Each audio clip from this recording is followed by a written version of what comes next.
I could be wrong, but I believe that the Lord would want Trump to be president in this next term. I believe that. I believe that it has something to do with anointing. Now, if you say that to a non-Christian, they look at you like you're out of your mind. But I'll tell you, to talk in the natural for a moment. Right. I grew up, don't let the double-breasted blazer fool you. I grew up in a working class home, and those are my people. And when the media, the elite media, I went to Yale University, so I got very familiar with the elite culture, the globalist, anti-American, anti-God, globalist elite culture. And when they denigrated and despised Donald Trump, I knew they were despising my mother and my father and the people that I grew up with, and many of the people watching right now. I could smell that. I could see that. And if for no other reason than that, I find myself rooting for Trump, because he's someone who connects with the common man, and who seems to understand that. And that's a very powerful thing in a leader, because I think many of us in America can't even remember the last time we felt that there's somebody speaking for us or somebody who cares. He's not going to get everything right, but although 2 Corinthians is admissible, you can say 2 Corinthians.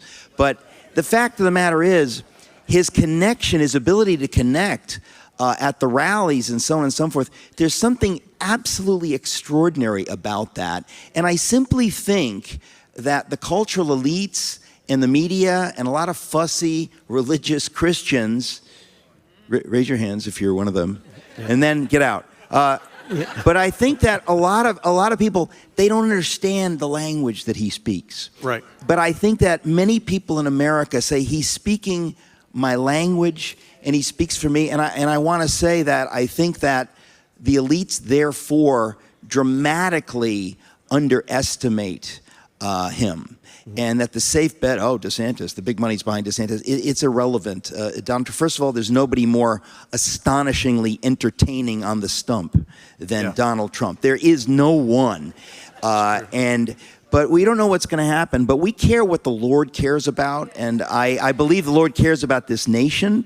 And what you just said about when he came down the escalator, he had no idea that he would be facing the forces of hell.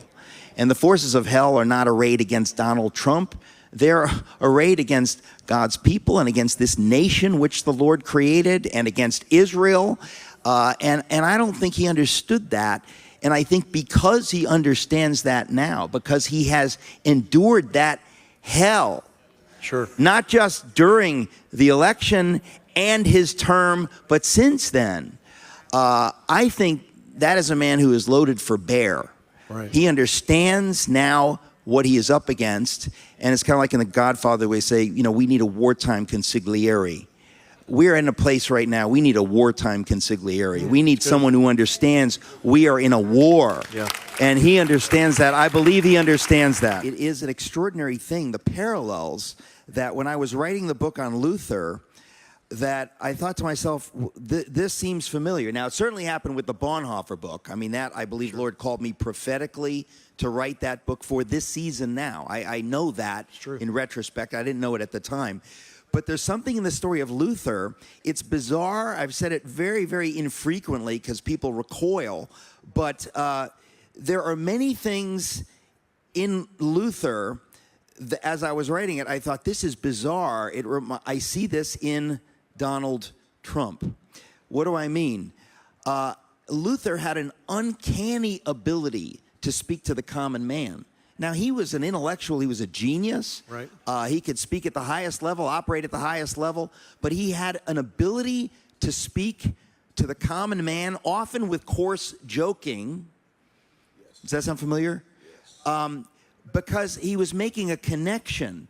And most people at that time thought, we've never seen anyone who speaks our language, who acknowledges us as though we matter. The elites have governed without any reference to us. They have had power, but God used a rough man named Martin Luther his friends all told him, listen, Martin, don't tweet after 2 a.m. It was that kind of a thing. But God used him. He was a bit of a bull in a china shop. There's no question about it. But God used him to do something. God fashioned him for that. And even when I think we joke around about Twitter, but the fact is that the parallel, the printing press had just been invented. And so for the first time ever, you had the ability, Martin Luther could write something and it would be printed very cheaply and just fly around so that everyone read it. This had never happened before in the history of the world. So he did an end run around the cultural elites. The cultural elites 100 years earlier with Jan Hus in 1415, they didn't like what he had to say. They crushed him like a bug. He didn't have the recourse. The printing press hadn't been invented. Luther would write these things and they would fly around and suddenly everyone is talking about it. Somebody is saying what we're thinking. Somebody is speaking for us. And that's what happened with Trump and Twitter, is that for the first time the mainstream media and the cultural elites did not have a lock. They did not have a monopoly on being able to communicate with your average person in America. So it's a bizarre thing that God, when he wants, will do an end run. He will use a rough-hewn figure for his purposes. Right. And as I say, oftentimes, he will use, a thrice-married, philandering real estate developer from New York to show the church what courage looks like. That's what God does sometimes. It's not what we would do, but it's what God does.